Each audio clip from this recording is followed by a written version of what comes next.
Our pussycat, it died last week, the kids were so upset. The missus sent me into town to buy another pet. No other cat had quite replaced the one that passed away, so I looked for something different to try and make the day. I went in all the pet shops and a pub or two as well. I saw dogs and mice and rabbits and a budgie with a bell, but nothing took me fancy till just after 2:30. I saw these green and scaly jaws and beady eyes and blue. Well, I made the bloke an offer, he seemed glad to let it go, and I thought I'd take it home by train, for the tram would be too slow. And when I rolled up at Victoria with the new pet by me side, I asked for one to Carrington, but the booking clerk replied, "Oh no, you can't take that on the train. No, you can't take that on the train." You can take along a tiger, or a puma, or a bear, an organ grinder's monkey, or a tortoise, or a hare. They can travel in the guard's van if you pay the normal fare, but you can't take that thing on the train.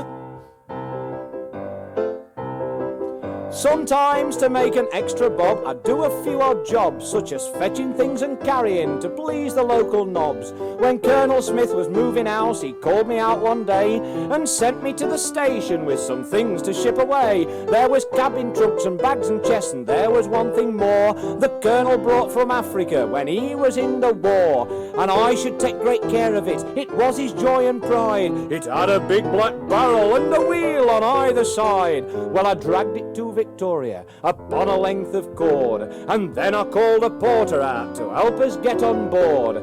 But just as we was managing to lift it in the van, up runs the station master with his rule book in his hand and says, "You can't take that on the train. No, you can't take that on the train." The itinerant musician, he can take along his harp.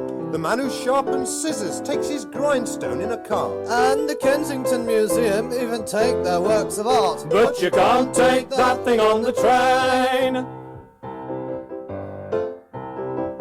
Last summer we decided, that's the missus, kids and me, we'd have a week in Skeggy where there's sun and sand and sea. I script and saved a week or two, I even stocked me fags. The missus wrote and booked the digs and packed up all the bags. And then at last the time come round, the kids could hardly sleep. But when we got 'em settled down and started counting sheep, the missus sidles up to me and says, "Now don't be mad, but you know how lonely mother is since we lost me dear old dad."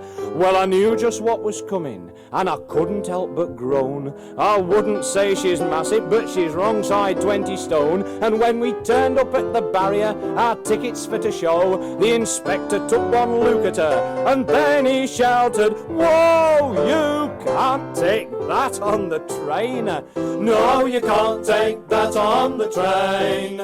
You can take along a camel, with one on board with two, a hippo or a zebra if they're going to the zoo. We've a special truck for elephants, but that would never do. So you can't take that thing on the train. You can take swans, eggs, table legs, grooms with horses, coffins, corpses, viral, nucleine, margarine, acetylene, pianofortes, gramophones, symphoniums and phonographs. An officer of cavalry can take along his stallion. And bona fide dealers can take specie and bullion, bicycles and tricycles and children's folding mail cots to Grimsby, Sheffield, Manchester and even into foreign parts for lots of beads and flower seeds. But I must tell you plain, you can't take that, you can't take that, you can't take that thing on the train.